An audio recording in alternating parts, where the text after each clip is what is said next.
Hi guys! KRC here. For today's video, kakain po tayo ng aking brunch. Kare-kare, pork kare-kare with bagoong at syempre ng ating rice. At ayan na nga po, binuksan ko muna yung aking bagoong at naglagay ako ng kaunti sa aking lalagyan. At eto nga guys, o tingnan nyo naman, tingin pa lang mukhang napakasarap na. Pero syempre, masarap nga yung kare-kare. In fairness, malambot yung kanyang pork at maayos naman din yung lasa. Kaya ayan guys, kain na tayo. Kanina nga pala nagpray na ako bago tayo kumain. At syempre ayan, first bite kumuha muna ako ng bagoong and then pork. At sinamahan ko ng kanin. Wow, ang sarap. Kasi isa po ito sa aking paboritong pagkain.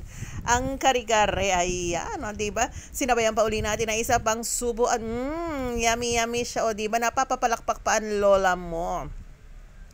Kasi masarap nga talaga siya. Kayo guys, ano po bang kinakain nyo ngayon? Ano ba ang inyong paboritong pagkain? Ako ayan, solved na. Pero dapat konti lang ilalagay nating bagoong ha, kasi maalat yan.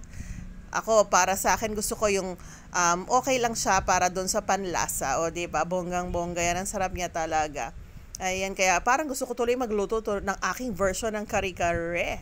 Ayan, oh ha, ang sarap niya talaga guys. Puro sarap na lang ang sinabi ko, no? Masarap naman kasi talaga. So, yun lang lamang guys. Bye-bye. God bless you.